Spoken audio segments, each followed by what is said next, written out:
우리가 요한복음 강해를 하고 있는데 요한복음 1장부터 오늘 읽은 10장까지의 이야기만 좀 압축해서 좀 말씀을 드릴게요.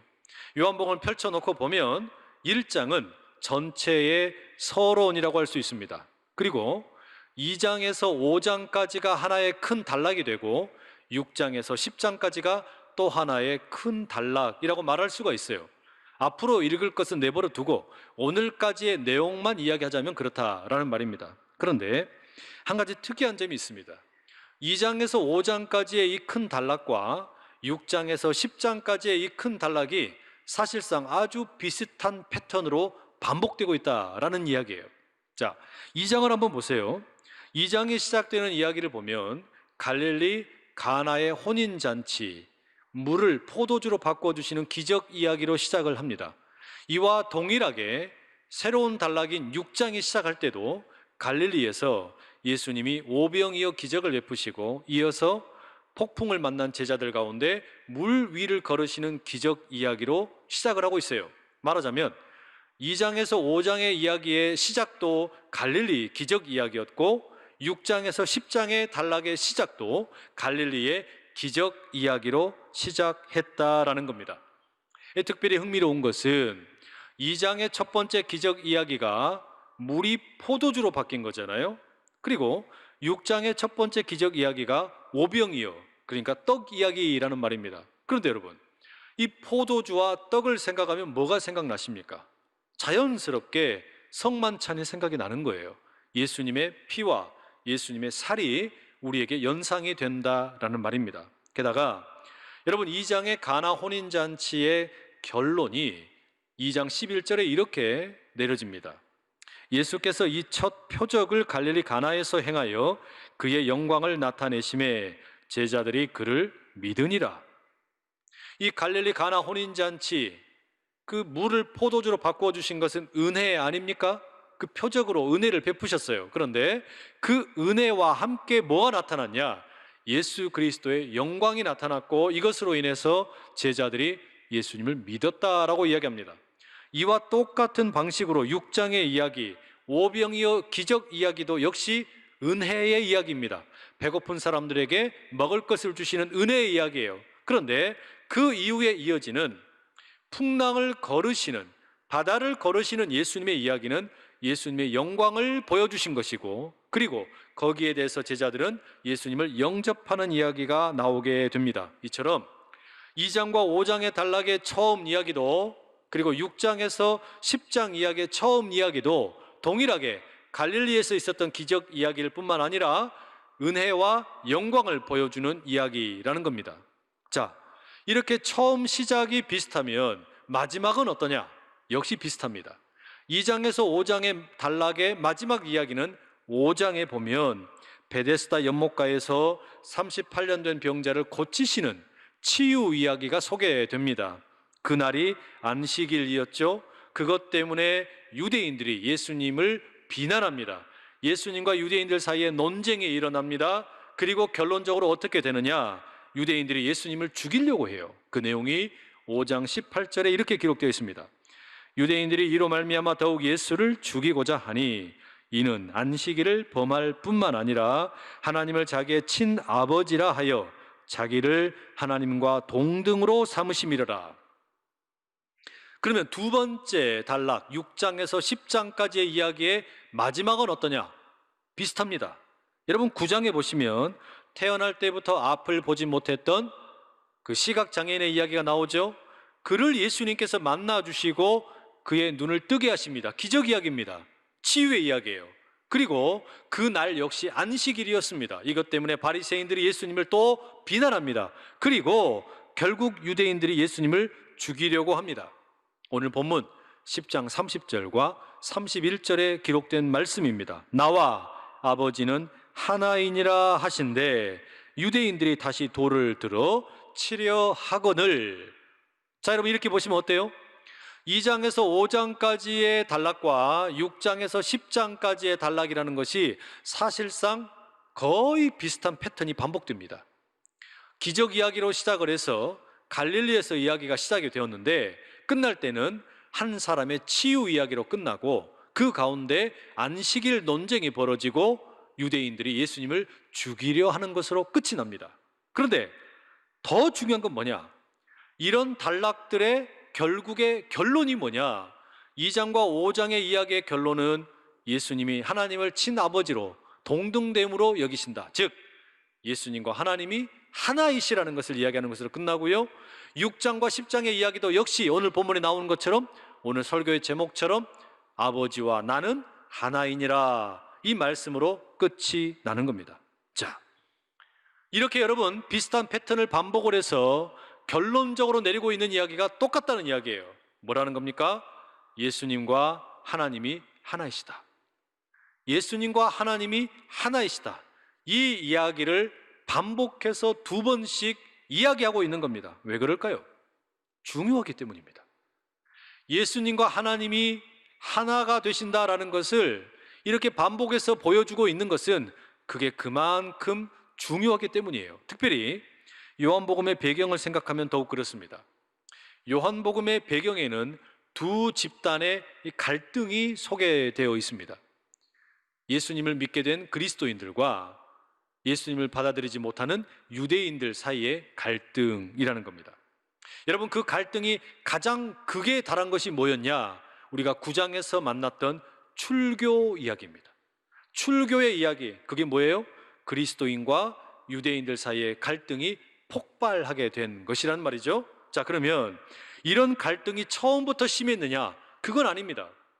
여러분, 우리가 신약 성경의 여기저기 말씀을 읽어보게 되면 처음 예수님을 믿었던 사람들은 대부분이 다 유대인들이었습니다.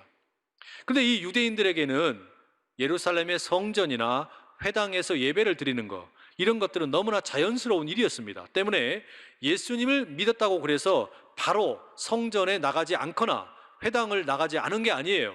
예수님을 믿으면서도 자신들이 본래 해왔던 대로 유대인들의 관습을 따라서 명절도 지키고 또 안식일도 지키고 예배도 드렸습니다. 그러면서 그 회당에서 예수님에 대해서 공부도 하고 함께 연구도 하고, 그리고 그 예수님을 다른 유대인들에게 소개하기도 했다라는 말입니다. 다시 말하면 예수님을 믿는 유대인들과 예수님을 아직 받아들이지 못하는 유대인들이 함께 성전과 회당에서 교제를 나누었어요. 그런데 이런 분위기가 AD 70년에 완전히 바뀌어버립니다. 그 해에 무슨 일이 있었느냐? 로마의 군대가 예루살렘에 공격을 합니다. 예루살렘을 완전히 쑥대밭으로 만들어버려요. 성벽이 다 무너져 버립니다. 그리고 예루살렘의 너무나 소중한 성전, 하나님께 예배하는 성전이 완전히 무너져 내려버려요. 자, 이렇게 되니까 유대인들이 당황하게 됩니다. 왜? 예루살렘 성전이야말로 유대인들에게 있어서는 가장 소중한 보물이었기 때문입니다. 여러분, 예루살렘 성전이라는 것은 하나님의 임재의 상징이었고 하나님이 온 세상을 다스리신다라는 것을 보여주는 일종의 상징이었습니다. 그런데 그게 무너져 버린 거예요. 그러니 이 사람들이 이제 과제가 생긴 겁니다. 도대체 무엇으로 저 무너진 성전을 대체할 수 있을까?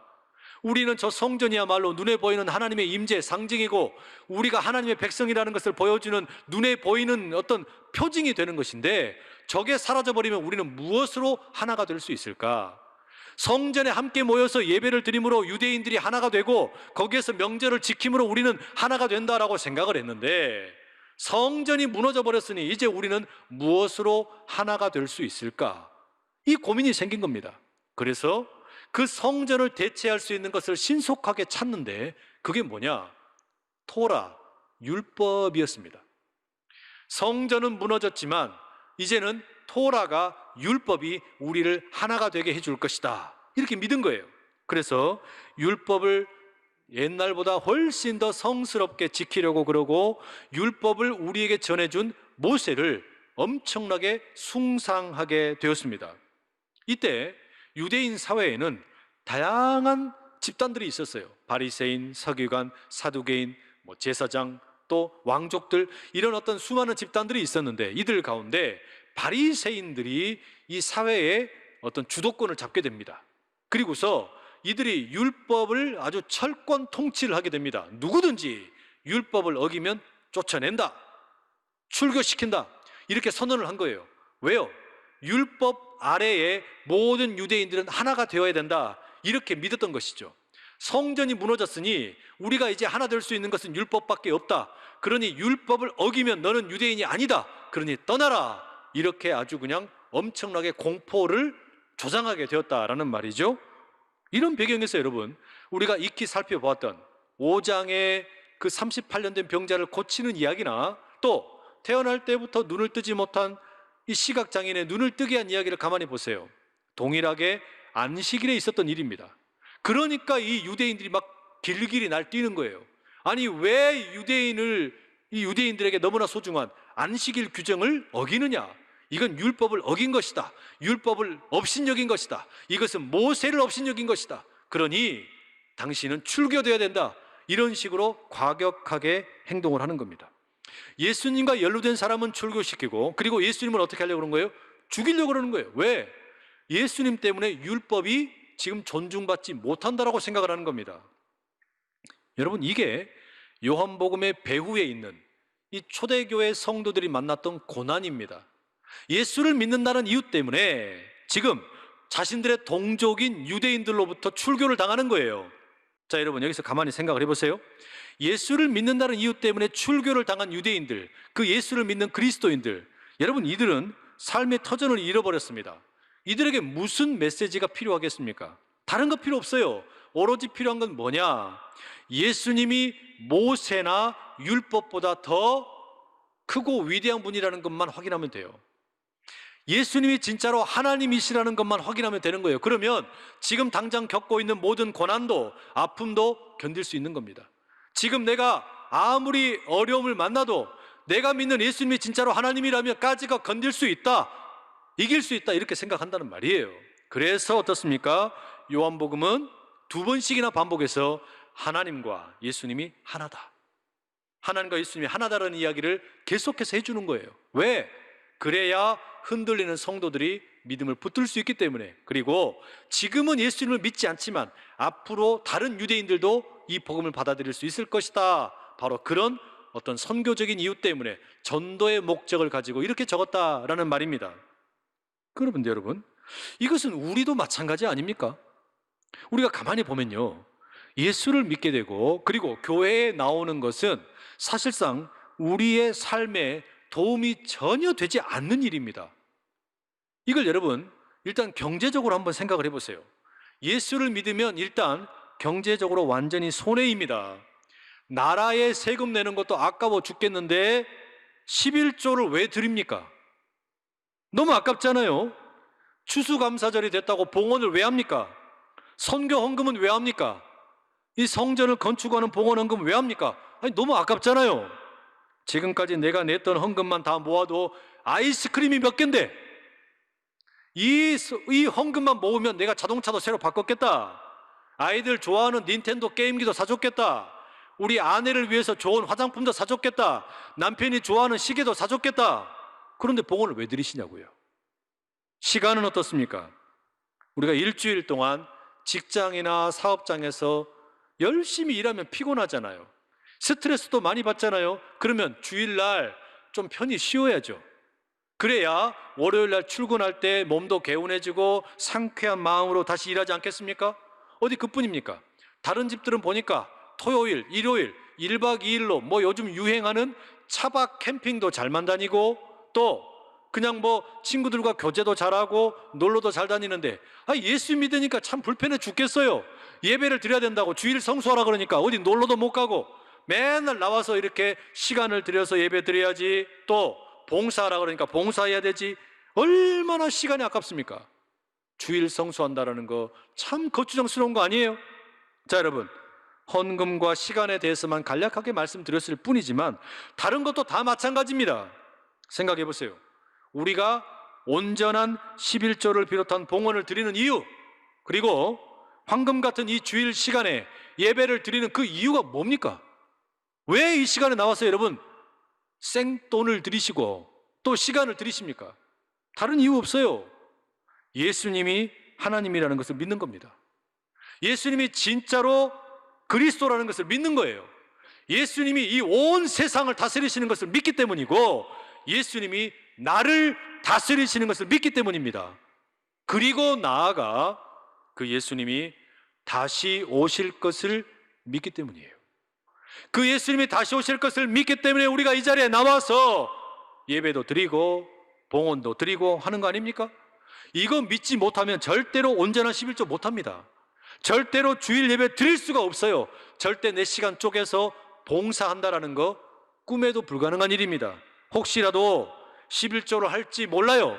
주일 성수할지도 몰라요. 봉사할지도 몰라요. 그러나 이 믿음이 없이 드리는 것이라면 그거 다 헛것입니다. 헛짓거리예요. 그렇지 않습니까?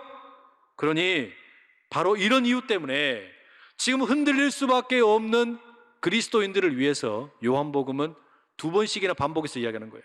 하나님과 예수님은 하나다.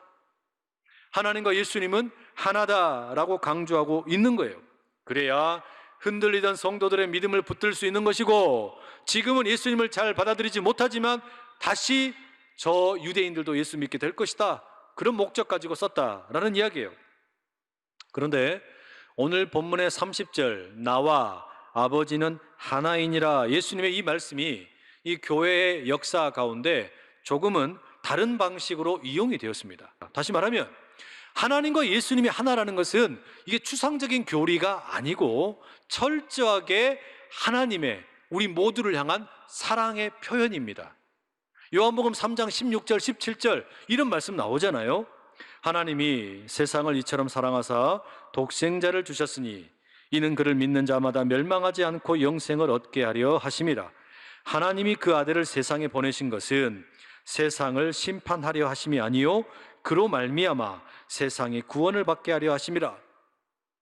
하나님께서 이 세상을 사랑하시는데 그 이유 때문에 아들 예수님을 보내셨다라는 거예요. 본래 두 분이 하나였는데 예수님을 보내셨어요. 뭐 하려고?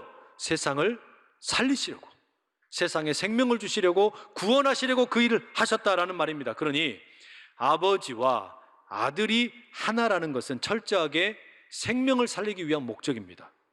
그리고 그것은 구원을 위한 목적이에요. 선교적인 차원이라는 말입니다. 하나님 아버지가 아들을 보내셨어요. 그 보냈다라는 말이 선교라는 말입니다. 자, 아버지와 아들이 하나라는 것은 생명을 살리기 위함입니다. 핍박으로 인해서 흔들리는 이 그리스도인들의 믿음을 지키기 위함이에요. 예수님을 지금 받아들이지 못하는 예루살렘의 유대인들을 살리기 위한 목적입니다. 그리고 나아가서는 온 유대와 사마리아와 땅 끝까지 복음을 증거하기 위함입니다. 그래서 아버지와 아들은 하나이다, 이 말씀을 주고 계시는 거죠. 그런데 여러분, 아버지와 아들이 하나라는 것은 우리에게도 엄청나게 중요한 의미를 갖습니다. 이제 우리가 요한복음 17장에 가면 조금 더 자세하게 나눌 텐데, 그 17장 21절에 예수님께서 기도를 하시는 내용이 나와요. 하나님 아버지에게 드리는 기도인데 그 내용이 이렇습니다. 제가 세 번역으로 읽어드릴게요. 아버지께서 내 안에 계시고 내가 아버지 안에 있는 것과 같이 그들도 하나가 되어서 우리 안에 있게 하여 주십시오. 그래서 아버지께서 나를 보내셨다는 것을 세상이 믿게 하여 주십시오. 여러분, 이 예수님의 기도는 정말 기가 막힌 내용이에요. 왜냐? 하나님과 예수님이 하나가 되시는 것은 결국 우리에게 무엇을 요구하는 거냐면 우리도 하나가 되기를 요구하신다는 말이에요. 하나님과 예수님이 하나가 되는 것은 단지 추상적인 교리 이야기가 아니라 온 세상을 살리기 위한 선교의 목적인데, 그것은 우리에게 뭘 요구하냐? 저와 여러분 모두가 하나가 되기를 요구하시는 것이고, 그것이 무슨 결과를 가져오느냐? 놀라지 마십시오, 여러분. 우리가 하나가 되기만 하면 세상이 알아서 예수님 믿을 거라는 거예요. 우리가 하나가 되기만 하면 전도를 할 필요도 없이 세상이 알아서 예수를 믿게 될 것이다. 그게 예수님의 기도의 내용입니다. 기가 막히지 않습니까, 여러분? 하나님과 예수님이 하나가 되시는 것은 결국 우리를 하나 되게 하시는 목적이 있다는 이야기예요. 우리가 하나가 되기만 하면 세상은 알아서 예수님을 믿게 될 것이다. 이게 너무나 충격적인 겁니다. 왜냐? 우리가 하나 되는 것이 그렇게 소중하다고 말씀하기 때문이에요. 다시 말하면 여러분, 우리가 하나 되는 것이 그만큼 어렵다는 이야기예요. 자, 이런 질문 드려볼게요. 그러면 예수님이 말씀하시는 저와 여러분이 교회가 하나 된다는 게 어떻게 하나 되라는 말씀일까요? 사람이 사람 대접받게 해달라는 겁니다. 우리 보고 하나 되게 해달라는 것은요, 교회에서 모든 사람들이 사람이 사람으로 대접받게 해달라는 겁니다. 그게 우리 모두가 주님 안에서 하나가 된다는 본질적인 의미예요. 여러분, 어찌 보면요, 우리가 하나 되는 것이 어렵다라는 것은 무슨 정치 이념이나 경제 이념이나 그딴 것으로 되는 게 아니고 사람을 사람 대접하라는 것인데, 사실 여러분, 인류의 역사를 보면 사람을 사람 대접하는 일이 세상에 제일 어려운 일입니다. 사람을 사람 대접하는 일이 제일 어려운 일이고 우리가 반드시 해야 할 일이라는 말이에요. 그러지 않습니까? 왜 한국 교회가 처음에 그토록 복음의 능력이 나타났습니까? 왜 한국 교회가 선교사님들을 통해서 복음을 받아들였을 때 엄청난 능력이 나타나고 수많은 사람들에게 소망을 주고 예수 믿는 사람들이 그렇게 폭발적으로 늘어났느냐? 다른 거 없어요. 세상에서는 사람 대접 받지 못했는데 저기 교회 갔더니 사람 대접해 주더라. 수많은 사람들이 그거 보고 예수 믿게 된 거 아닙니까? 사람 대접해 주는 교회의 모습을 보고, 그렇게 하나 되는 모습을 보고 세상 사람들이 알아서 예수 믿게 되더라는 이야기예요. 그게 뭡니까? 남자와 여자의 차별이 없어요. 남존 여비를 무시하는 겁니다. 어른과 아이의 차별이 없습니다. 일찍 믿은 자와 늦게 믿은 자의 차별이 없어요. 부자와 가난한 자의 차별이 없어요. 여러분, 이게 한국 교회 초창기에 있었던 엄청난 능력의 근원입니다. 왜 예수님께서 아버지와 내가 하나입니다, 이 말씀을 하신 이후에 저들도 아버지와 내가 하나인 것처럼 하나가 되게 해주십시오라고 왜 외쳤겠습니까? 우리가, 예수를 믿는 우리가 하나가 되면, 다시 말해 사람을 사람답게 대접을 하게 되면 알아서 세상에 예수님을 믿게 될 것이기 때문입니다. 여러분, 전도 다른 게 없어요. 진짜 전도가 뭐냐? 이 안에 머물러 있는 사람이 누가 되었든 사람 대접해 주는 겁니다. 이 안에 머물러 있는 사람이 누가 되었든 하나님의 형상을 따라 지음받은 존재라는 것을 우리가 함께 존중해 주는 거예요. 그렇게 하지 못하게 하는 것을 우리가 타파시키는 겁니다. 먼저 믿은 자나 늦게 믿은 자나 벽을 허무는 거예요. 위원회든지 부서이든지 이기주의를 버리는 거예요. 우리가 그렇게 하나가 되는 것을 연습하는 겁니다. 그게 참 어려워요. 교회와 교회가 하나 되는 게 어려워요. 성도가 하나 되는 게 어려워요. 세상의 모습을 우리가 그대로 가지고 왔기 때문에 그래요. 우리가 이걸 회복해야 된다는 이야기입니다. 이걸 회복하기만 하면 복음의 놀라운 다이너마이트와 같은 능력이 다시 나타나는 겁니다. 사람이 사람 대접을 받게 되면 알아서 이곳은 주의 백성들로 차고 넘칠 줄로 믿습니다. 여러분, 우리가 지금 코로나19 바이러스 뭐라고 부릅니까? 팬데믹이라고 부르죠. 그 팬데믹의 어원 자체가 팬데믹, 모든 사람이라는 뜻입니다. 누구 하나 예외 없이 이 바이러스에 걸릴 수 있다, 영향받을 수 있다는 겁니다. 그런데 여러분, 이와 같은 팬데믹의 원조가 어디 있느냐? 복음 아닙니까? 예수 그리스도의 복음이 그 원조예요. 누구 하나 예외 없이, 그게 부자이든 가난한 자이든 남자든 여자이든 사회적인 계급이 무엇이 되었든 누구 하나 동일하게 하나님의 사랑을 입은 자가 될 수 있다는 겁니다. 3장 16절의 요한복음 말씀처럼 하나님은 교회를 사랑하신 게 아니에요. 하나님은 특정 지역 출신만 사랑하신 게 아니에요. 하나님은 부자만 사랑하신 게 아니에요. 하나님은 남자만 사랑하신 게 아니에요. 하나님은 온 세상을 사랑하셨습니다. 그게 팬데믹이에요. 하나님의 사랑이 팬데믹입니다. 예수 그리스도의 복음이 팬데믹이에요. 그러니 여러분, 우리가 뭘 해야 됩니까? 단순합니다. 이 복음의 팬데믹으로, 하나님의 사랑의 팬데믹으로 코로나 팬데믹을 이길 수 있기를 축복합니다. 모든 사람을 그 지역의 출신이 뭐가 되었든 인종이 뭐가 되었든 재산이 어떻게 되든 성별에 상관없이 동일한 하나의 인격체로 대우하는 것, 그러면 우리가 하나가 되고 우리가 하나 되는 모습을 보면서 세상이 예수 그리스도를 믿게 될 줄로 믿습니다.